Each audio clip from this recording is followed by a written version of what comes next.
dal leen ak jàmm ci AGT News chaîne bi leen di jox xibaar yi wér te wóor abonné leen ngir dara bañ leen a raw. AGT News. jërë ngeen jëf mbokk yi ci ànd beeg ñun ci AGT News dal leen ak jàmm am nañ mbégte ak kontaante beneen yoon di waxtaanee comme ni ñuy faral di ko defee li gën a fës ci réew mi. gis nañ ne fan yi ñu weesu jàngal nañ leen ko sax benn bataaxal boo xam ne ñii di français di ay militaire nekk fii ci réewum Sénégal seen benn commandant moom moo ko daal di def di ONIS muy xamle ne ñoom dañuy quitter fi nga xam ne moo di réewum Sénégal bi gannaaw bi nga xamee ne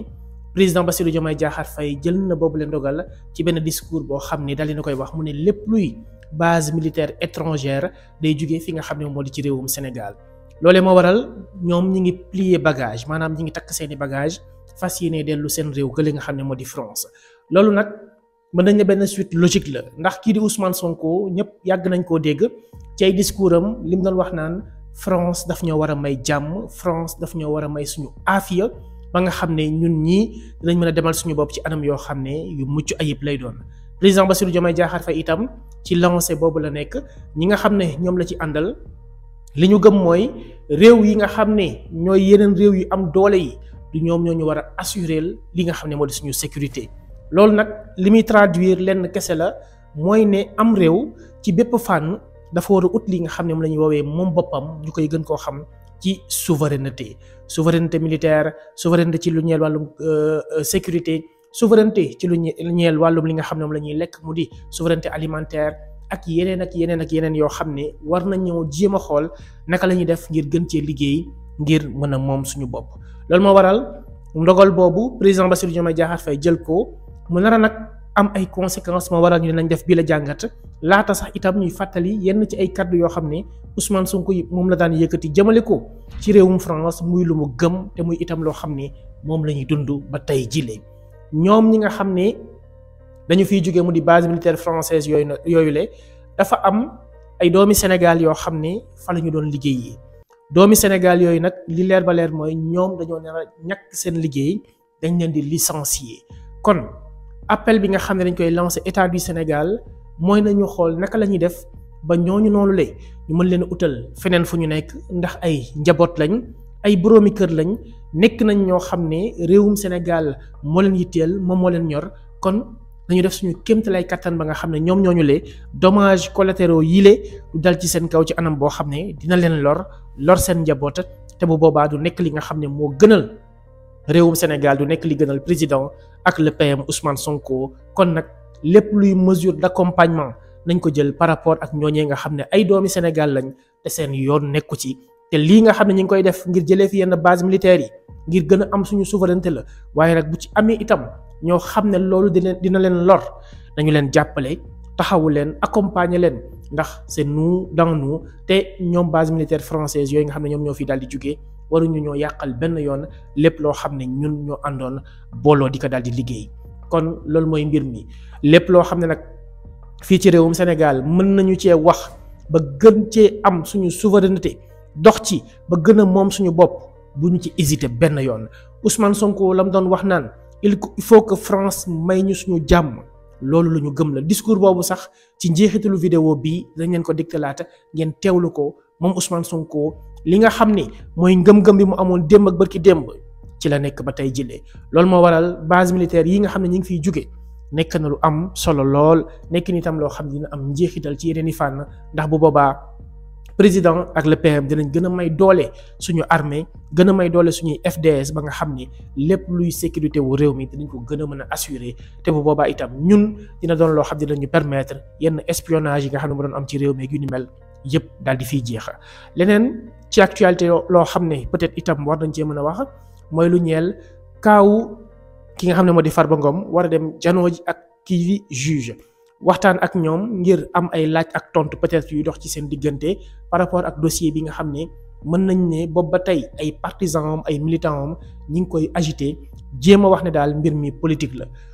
la am déet comme ñoom ni ñu koy jéem a waxee loolu yëpp dina leer. lenn moom moo am mooy sénégalais yi dafa bokkoon ci seen ay demande par rapport ak rupture bi ñu bëggoon ñu jël képp koo xam ne alal gi nga am nekkoon na ci anam boo xam ne jaaxaloon na sénégalais yi yéemoon na leen ñu traduire le devant la justice bu ko defee lépp daal di mën a leer. Farba Ngom nag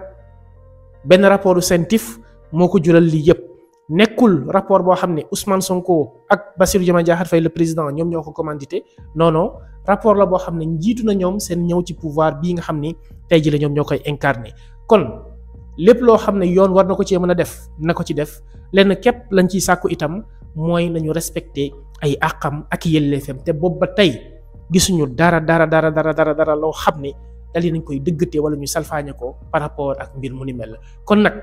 nañu bàyyi mbir mu suivre son cours buñ ko jéem a jël di ko politiser di ko jéem a jël di ko defee di ko interpréter ci anam boo xam ne dañuy jéem a yóbbu sénégalais yi ci ne ñii daal vengeance moo leen tax a jug wala règlement de compte demeewul noonu lenn moo fi am yoon daa am ci réew mi te tey jii li fi amoon démb muy kumba am ndey ak kumba amul ndey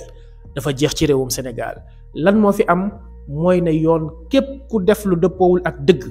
dina la jubbanti ndax dañoo tegu ci jubal ak jubbanti ko nga xam ne président Bassirou Diomaye Diakhar Faye moom la wootee ñun sénégalais yi itam moom la ñu bëgg moom la ñuy sàkku te loolu itam la ñuy xaar ci képp koo xam ni da nga di ab sénégalais kon buñ fi politiser lenn dañ bàyyi Farba Ngom mu dem wuy ji bu dee jeudi bi confirmé nañu ko mu dem janoo ak juge lépp loo xam ne moom war na koo mën a indi ci ay éléments de preuve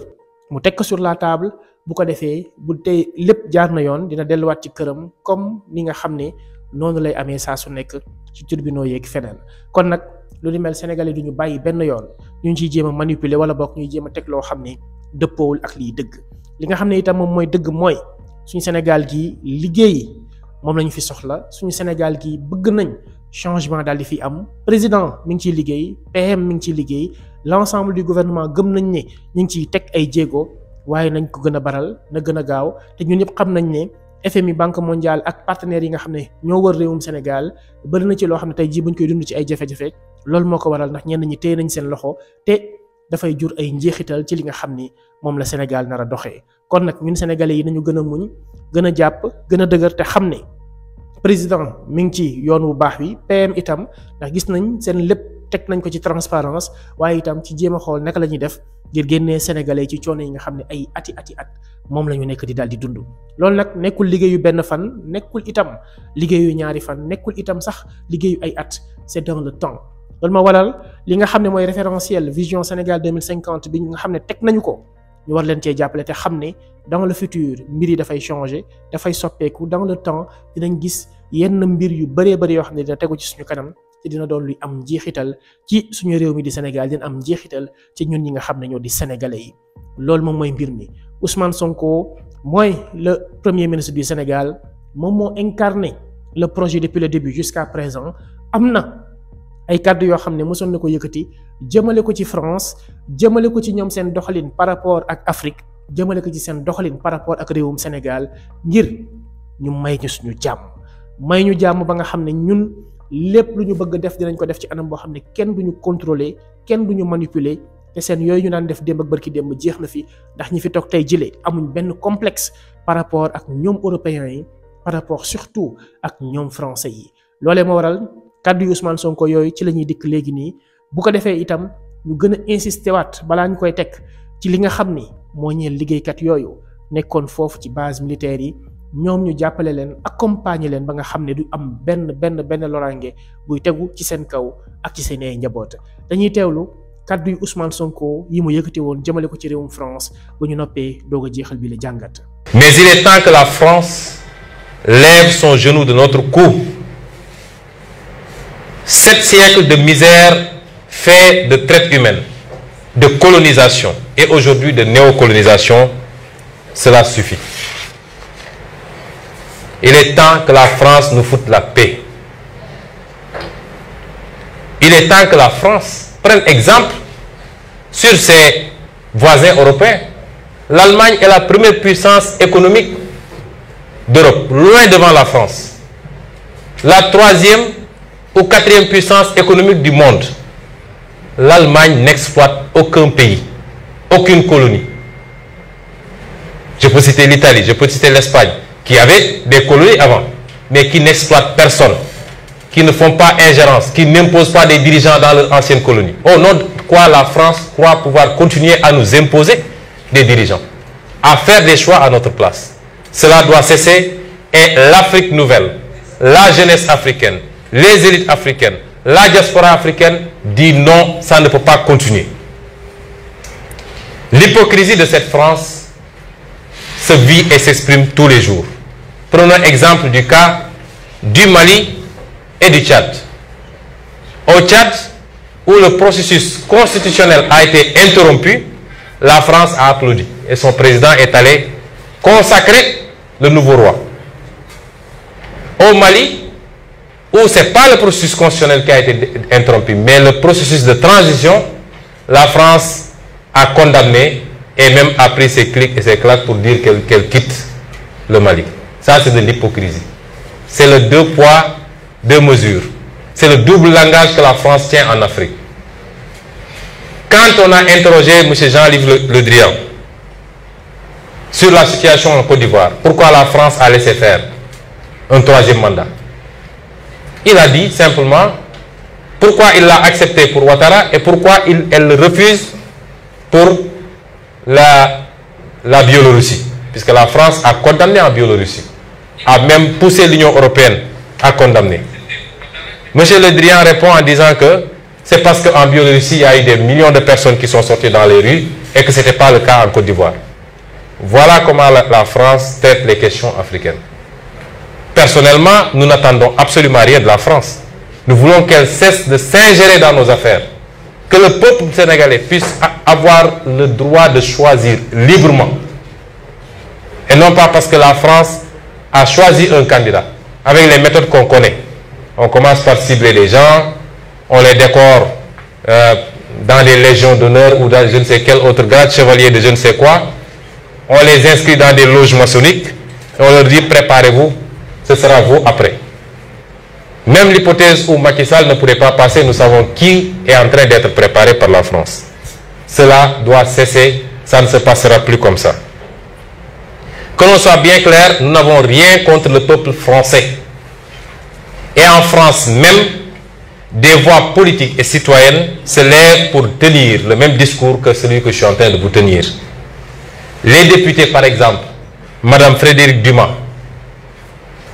qui intervient régulièrement sur la tribune de l'Assemblée,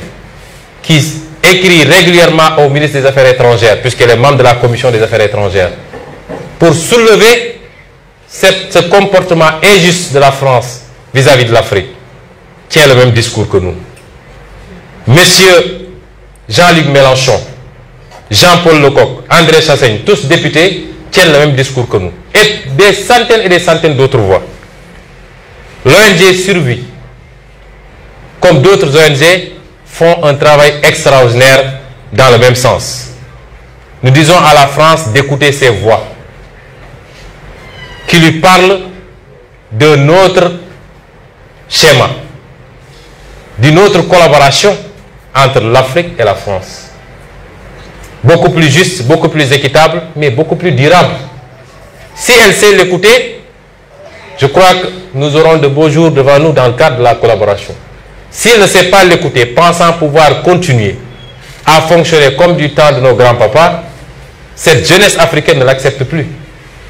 Il faut que la France se prépare à une rupture définitive et à quitter l'Afrique. Parce que l'Afrique appartient aux Africains, elle n'appartient pas à la France. Elle n'appartient à personne d'autre, ni la Chine, ni les États-Unis, ni personne. Et les Africains veulent prendre le destin en main enfin. mu ngi noonu kon ñoo ko déggandoo muy kàddu yu am solo yoo xam ne Ousmane Sonko moom la doon tenir démb par rapport ak réewum France te muy itam ngëm-ngëm bu mu am ba tey jilee moom ak ñi mu àndal sénégalais itam gëm ne lii moom mooy dëgg. France daf ñoo war a may suñu jàmm, daf ñoo war a may suñu salaam loolu nag ñu ngi nekk di ko jëmmal jamono ji ndax ñun ñëpp comme ni sénégalais amatulee complexe benn autorité noonu lu autorité yi itam amul complexe benn njiit bu nekk ci àdduna wërgal képp boo xam ne yaa ngi teg loo xam ne intérêt wu Sénégal jiitaloo ko ci, intérêt wu Afrique itam jiitaloo ko ci. kon nag nañoo xam ne combat bu yàgg lay doon. Il faudra que kenn bañ a sonn, ñu am capacité de résistance et de résilience, ñu am patience itam te xam ne mbir yi mënul xëy rek sotti benn par benn dina ñëw, dina am changement yu rëy yoo xam ne pour ce faire il faudra que ñun sénégalais yi ñu muñ bu baax a baax waaye itam ñu jublu ci liggéey. Maître Abdoulaye Wade ak le père Kéba Mbaye duma jug ci di leen cité ñoom ñaar dafa am ay kàddu yu ñu wax yu am solo yoo xam ne bés bu yàlla sàkk bañ naka sax ba moom la ñuy tëjee suñuy jàngat mooy maître Abdoulaye Wade bi muy taxaw naan les Sénégalais il faut travailler beaucoup travailler toujours travailler encore travailler liggéey rek mooy dëgg liggéey moo mën a soppi am réew liggéey moo mën a defar am réew liggéey boobu nag pour mu am il faudra que ñun ñëpp ñu jug takkatoo ànd booloo nekk benn ngir am benn objectif muy Sénégal gu baax Sénégal gu soppeeku Sénégal gu naat objectif boobu nag liggéey ñaq jëriñu képp moom moo koy mayee liggéey dans l'intérêt du Sénégal waaye bañ a liggéey dans son propre intérêt tout simplement pour bëgg am loo xam ne ëllëg da nga koy def ci sa poche wala bokk nga ci boole ay njuuj njaaj ak mbir yoo xam ne dëppoowul ak dëgg te bu boobaa muy doon loo xam ne loolu réewum Sénégal lépp loo xam ne mën nañ koo def ngir suqali suñu réew mi la buñ ci hésité benn yoon moo tax il faut travailler googu bu maître Abdoulaye Wade toujours ñu ciy dolli le travail dans l'éthique bi nga xam ne le père feu Kéba Mbaye daan na ko wax te muy lu ama am solo boo diggee le travail dans l'éthique rek da lay delloo si ci postulat bi nga xam ne président Bassirou Diomaye Diakhar Faye moom la am muy liggéey ci jub di jubal ak jubbanti ndax jub ci nit ki mu jubal ci li muy liggéey jubbanti lépp lu fi dëngoon buñ ko waxee rek éthique day dugg déontologie day dugg lépp loo xam ne ay jikko la wala ay posture ay taxawaay ay doxalin ay jëfin yu mën a tax nit kii mën a am résultat bu baax par rapport ak la nga xam ne moom lay séntu waaye itam mu mën a am njeexital ci askan wi ak moom ci boppam ak ci réew mi ak ci àdduna bi yëpp loolu moom mooy li nga xam ne moom la ñu soxla te mooy li Sénégal yittewoo jamono ji te ñun ñëpp ñu war cee dox te muy li père Kéba Mbaye doon wax naan le travail dans l'éthique travail bu teguwoo ci éthique rek ñëpp ñoo ciy jëriñu liggéey boobu nag liggéey buy yàgg la comme ni ñuy faral di ko waxee te moo waral nag ñi nga xam ne ñoo nekkoon ci yenn entreprise yi nekkoon ci yenn bërëb yi di fa liggéey te jamono ji mu am ay jafe-jafe état bi na def kéemtalaay kàttanam ba jàppale leen ba ñooñu la ñu yoroon yor ci seen bopp yor ci seen i njaboot ñu gën leen cee jàppale ba nga xam ne du doon lu leen indil loraange ëllëg du doon itam loo xam ne day am njeexital buy doon musiba wala boog bu leen di jural loraange ñoom ak képp koo xam ni daan na ci jëriñu kon gars yi lii mooy mbir mi dañu jublu ci liggéey Sénégal bëri na yenn caaxaan yoo xam ne léeg-léeg dañ ko fiy nemmeeku dara waralu ko lu dul ñenn ñi nga xam ne diversion moo leen tax a jóg ak jéem a lëndëmal sénégalais yi di leen manipuler ci anam boo xam ne ñëpp xam nañ ne kenn dootu ko nangu kenn dootu ko accepter ndax les sénégalais actuellement sont bien éveillés gars yi dañoo yeewu kenn mënatul jaar ci seen kaw di leen def loo wala nga leen di wax loo xam ne dëppoowul ak dëgg kon gars yi lii mooy mbir mi ñeen di gërëm di leen jaajëfal joxante dig daje beneen yoon ci beneen jàngat bu leen fàttee aimé vidéo bi itam partagé ko ngir ñu bëree bëri mën cee jot jërë ngeen jëf ñu yendu jàmm. AGT News.